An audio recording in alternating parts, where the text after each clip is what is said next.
Hey, it's Dr. Kate Walker with Texas Counselors Creating Badass Businesses 10-week challenge. So this is the week that we give you all the experts 5 questions in 5 minutes. So see what you can learn from the amazing, fabulous, and the word that I came up with is actually formidable, Dr. Shana Lewis. This is the woman that when I'm sitting having breakfast with my husband at a cafe and I look at the TV and I'm like, oh, there's my friend Shana Lewis. He's like, what? I'm like, no, she's on Great Day Houston. And we eat breakfast and we watch Dr. Shana tell Houston how to live better, do better, and all the things. So you are incredible, Dr. Lewis. I'm gonna toot your horn a little bit. So I've got to take notes because this is a lot. Dr. Shana Lewis is an author, keynote, and motivator, and TEDx speaker. Her TEDx speech is, "Are you a caveman or are you a human?" Her website is shanadlewis.com. I've seen her on Great Day Houston, but she's also been on Houston Live, KPRC Channel 2, and Fox News. She's an executive wellness coach. She offers a 4-day boot camp, Overwhelmed to Overflow, a 90-day vision board experience.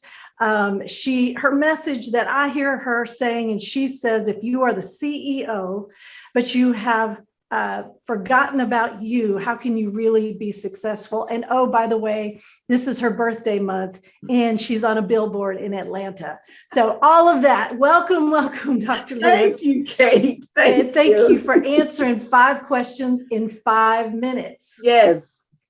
Are you ready? Look forward to it. Go for it. All right, here we go.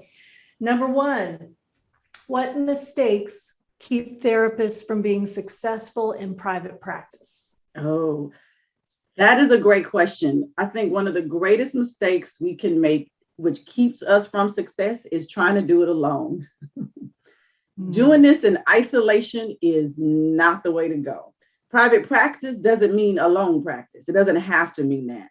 And being in a community for me was key in being able to connect and build, because by yourself, you only have so much as far as ideas, creativity, but not even just that, the camaraderie and the support that you get from others matters, because private practice can be a really lonely place if you're really doing it by yourself. But community and building around others is key for sure. So I bet that actually plays into the next question, which is, what are the keys to being a successful private practice owner? Yes, indeed. It's the community. And the other piece I would say is creating systems. It's very important. This practice, what we were not taught in school was how to run a business. We were taught how to be counselors. And that's what we got a license for and a degree for. And so if we don't know the systems necessary to run a business, we will find ourselves in a lot of trouble, in the sense of being overwhelmed, literally, with all of the things that we don't even know. So I would say, to be successful, you need to get some business training. Honestly, you do. Whether that's through a coach, whether that's through a business training program, you need to have that in order to be successful, hands down. So don't try to do it by yourself. Get the systems and get some help. Yep. So what's the difference? And I think I know what you're going to say, but what is the difference between successful private practice owners and those who give up? So here's the thing. So the first thing I always say is, what is success really? Right? Because I think many of us will measure it, well, if I made a bunch of money and if I did this and that, is that really what success is? I usually define success as just making forward progress in the direction that I've desired. So every day I have an opportunity to be successful if I get up and I'm moving in the direction I want to go. But as you said earlier, success doesn't happen if I haven't taken care of myself in the midst.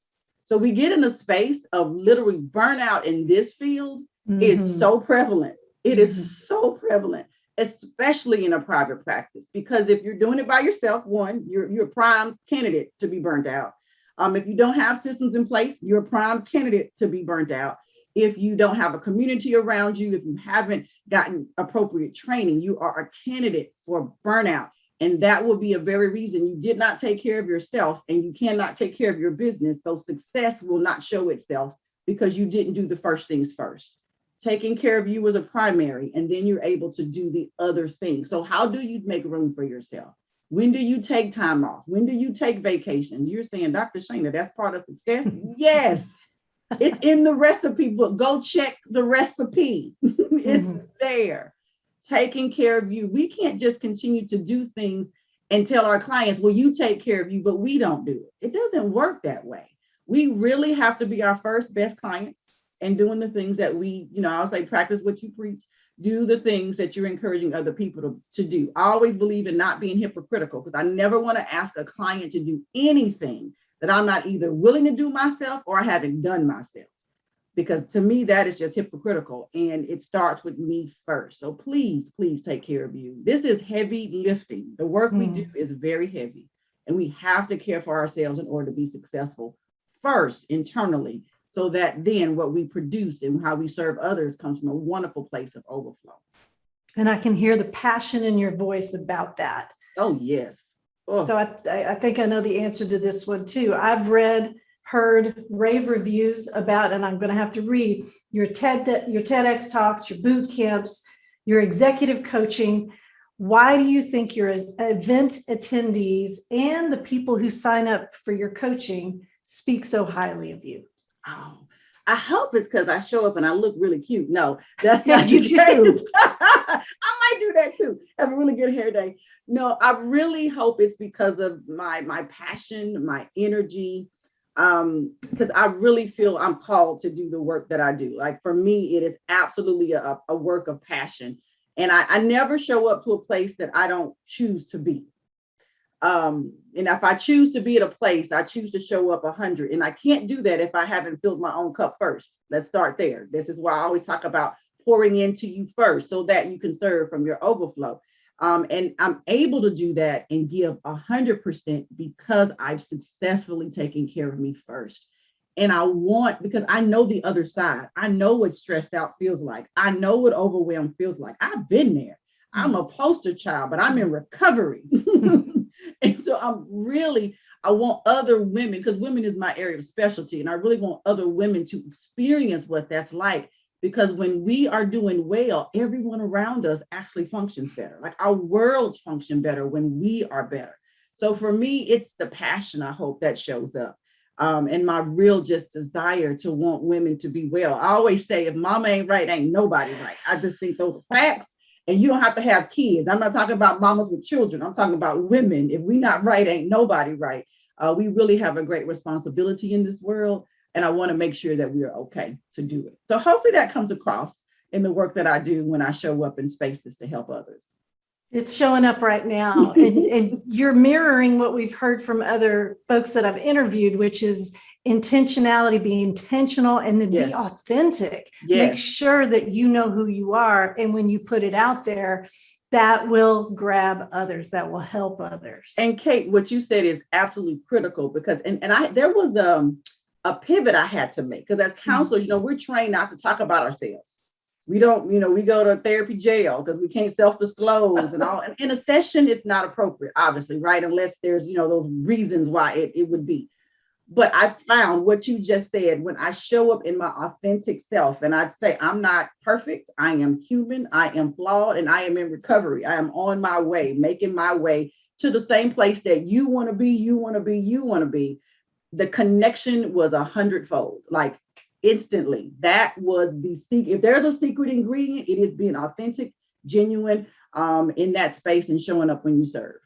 Excellent. All right. Last question. If you could give someone listening to this one piece of advice or something that they could do today to take their private practice to a new level, what would it be? Oh my gosh. Well, of all the things I've said, I'm going to circle back to the one part that is you, because your practice will only be as successful as you are at leading yourself. Because if we are a mess, then your practice is going to be a mess. So I'm going to encourage you to take a self-survey for you. Where are you? How well are you caring for yourself? Are you close to burnout? Do you spend time engaged in activities that pour back into you? How well are you sleeping? Are you drinking plenty of water? Like, I'm going to go down the list and ask you, how well are you doing? because how well you're doing is exactly how well your practice is going to do. That is incredible. Yes, yes, and yes. Dr. Lewis, thank you so much for your 5 questions in 5 minutes. And this is going to be a great interview, and I can't wait to show it to all the people. So thank you again for helping us out. You're welcome. Good luck, everybody.